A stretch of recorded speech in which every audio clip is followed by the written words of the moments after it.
sampai sekarang ya karena saya cinta banget sama profesi saya. Dari subuh saya jalan meninggalkan keluarga menuju ke tempat tugas itu memang melalui jalan yang cukup memang boleh dikatakan rusak total lah. Ada yang tidak beres dalam birokrasi kita. Saya butuh PNS, saya tunjukkan lokasinya, akhirnya satu persatu ya tidak kembali menyatakan tidak sanggup.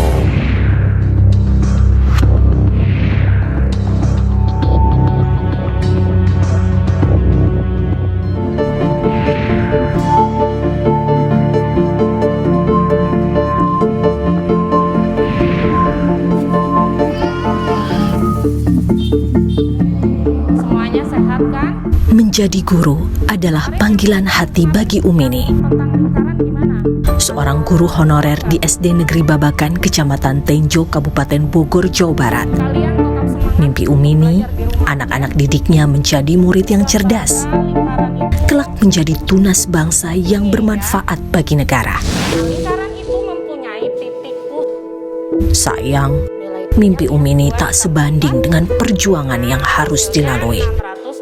Dia harus berpuas diri, memperoleh sebutan pahlawan tanpa tanda jasa yang jauh dari kata sejahtera.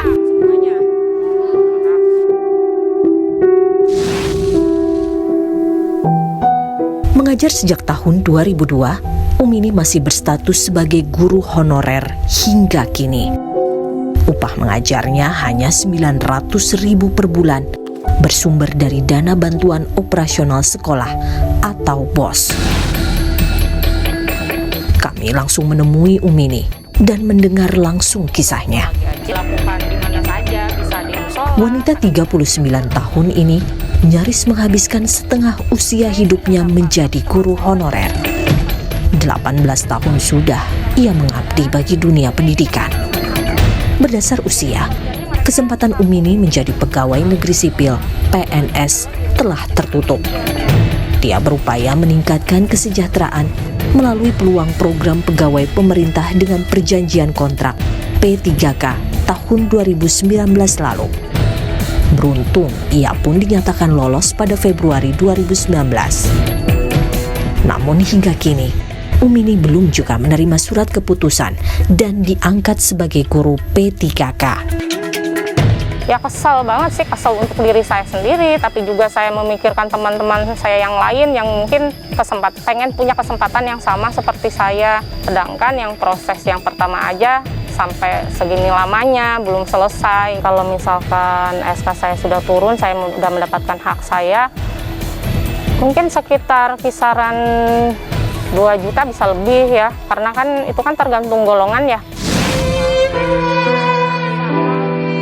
Rasa cinta terhadap anak didiknya membuat Umini bertahan, walau status dan kesejahteraan masih tak ada kejelasan. Ini murid saya nih, sementara gurunya kurang, siapa yang ngajar? Kalau bukan kita, siapa yang mau gitu loh Mbak. Dengan gaji segini, apalagi anak-anak sekarang kan mikirnya, ya kita bisa nyari penghasilan yang lebih besar kan. Saya bertahan sampai sekarang ya karena saya cinta banget sama profesi saya. Harapan saya ya mudah-mudahan murid-murid yang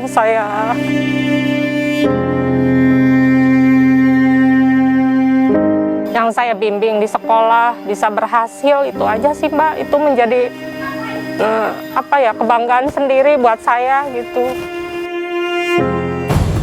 Program pegawai pemerintah dengan perjanjian kerja P3K diatur sejak tahun 2018 lalu melalui peraturan pemerintah.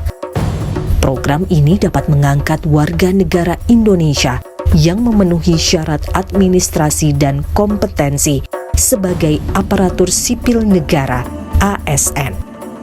Guru honorer yang lolos P3K berhak mendapatkan penyesuaian gaji dan tunjangan layaknya PNS.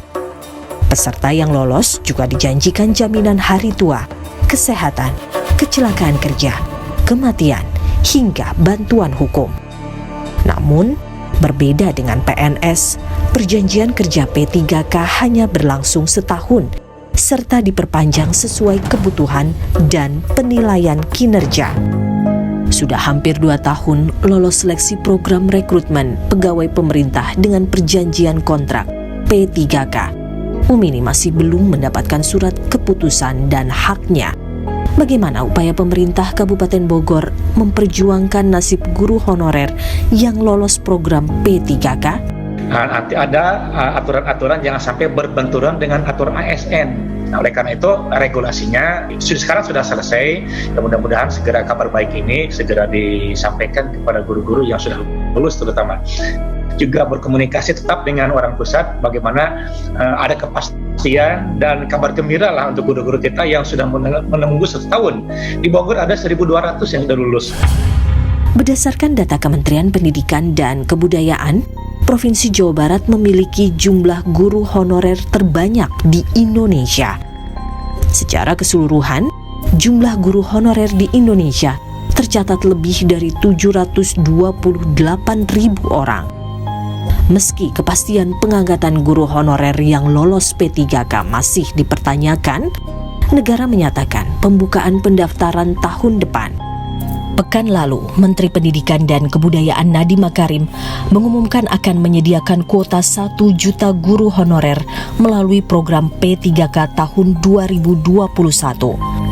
Ada yang tidak beres dalam birokrasi kita.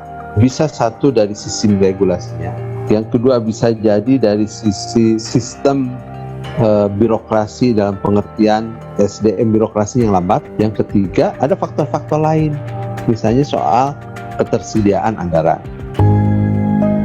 Negara memberi angin segar bagi para guru honorer bisa mendapatkan kejelasan status dan peningkatan kesejahteraan. Tetapi bagaimana upaya negara memastikan kapasitas 1 juta guru honorer terwujud dan memenuhi kualifikasi sebagai pendidik? Headline besarnya itu bukan akan mengangkat 1 juta guru, tapi menyediakan kapasitas sebesar ini.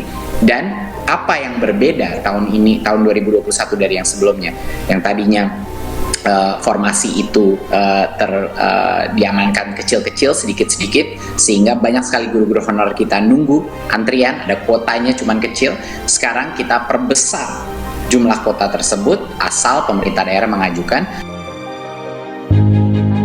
Memikul tanggung jawab menjaga kualitas generasi di masa mendatang.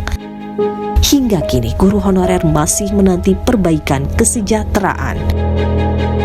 Beberapa tahun ke depan ini di daerah-daerah terpencil itu akan sangat guru-gurunya akan sangat berkurang.